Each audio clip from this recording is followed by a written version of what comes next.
Hello, thriving women. I'm grateful to God for this year 2025. We have been told that it's a landmark year, and we are going to be having a series of how do I make 2025 my landmark year. We have started with writing our goals down. Habakkuk chapter 3, verse 1 down. He had talked about, in fact, in chapter 1, it had talked about the fact that he was complaining, God, are you not going to intervene? Are you not going to make a way? And in chapter 2 or 3, I'll pull it right up now, he had said, I will go and see what he will say. He will answer to my complaints.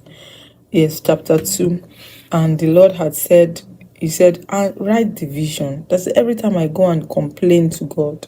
And our complaint should always be in the place of prayer.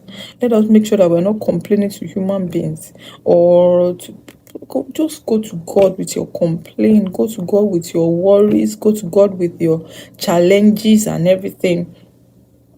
And whatever he says, he said we should write it down.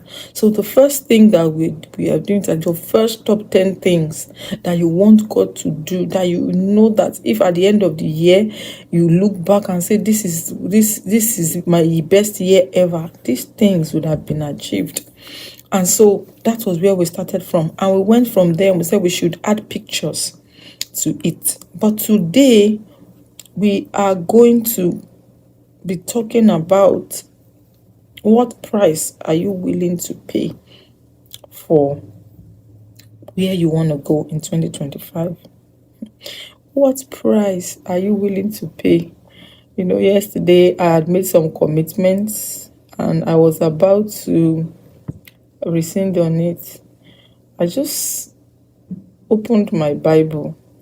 God has a very good sense of humor. I just opened my Bible, and the verse that was right there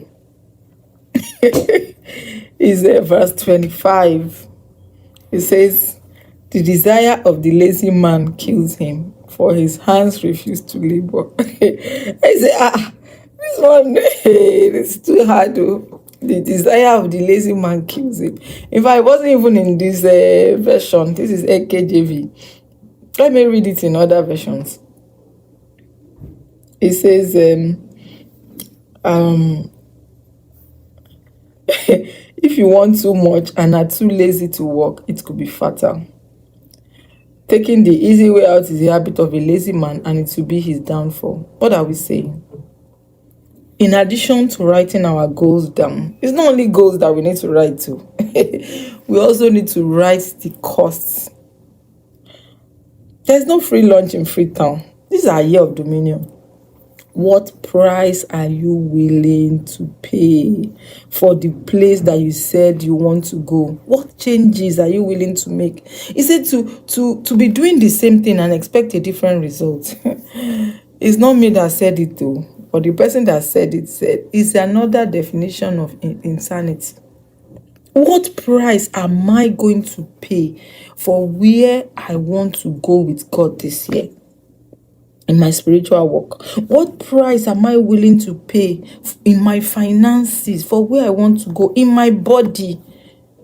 What changes am I willing to make? So it is very important. There's no long talk.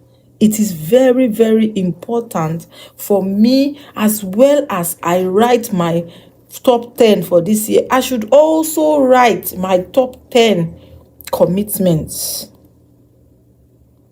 What I want, what the price I'm going to pay. When I say price, it doesn't mean money.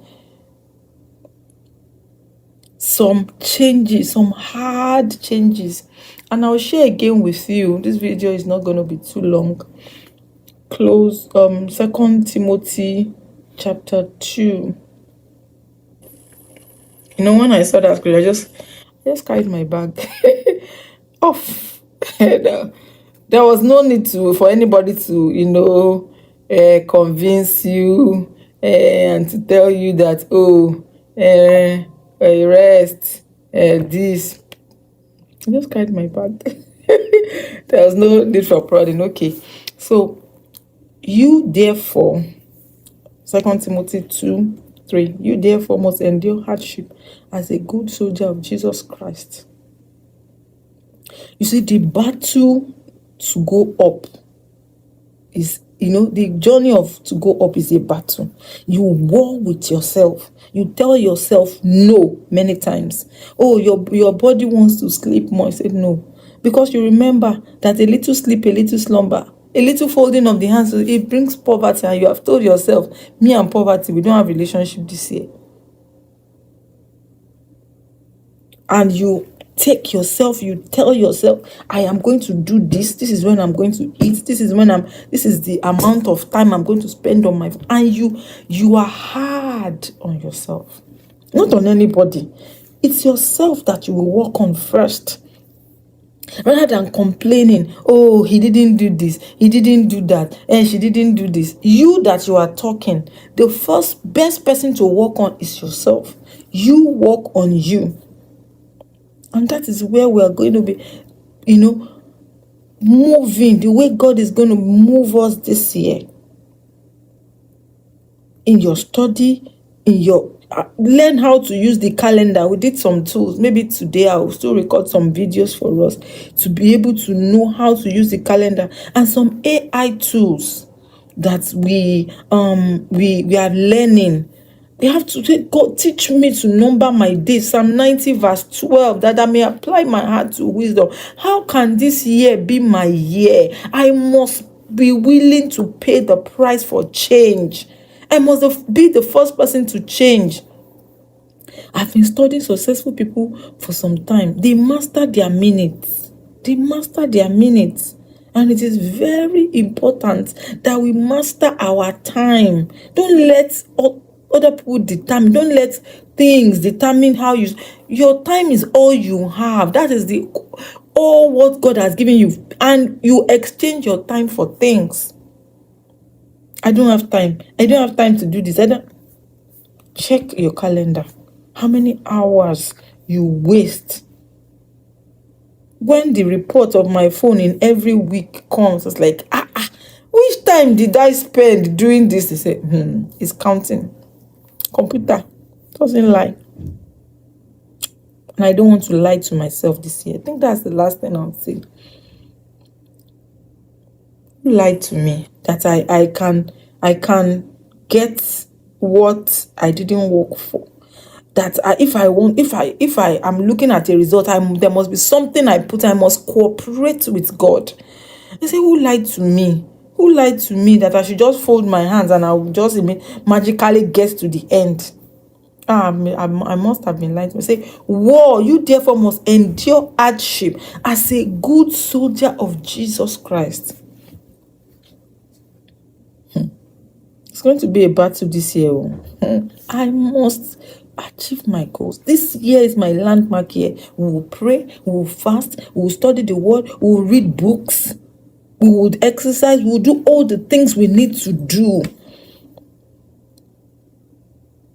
to cooperate with God to make sure that this is our landmark. It is the landmark year for every one of us. So buckle your shoe. Buckle your shoe. The Lord will help us. In Jesus' name. 1 hour praying in the Spirit, 8 to 9 every Saturday. We're going to learn a lot this year. The Lord will help us. I love you, right? I love you. God bless you.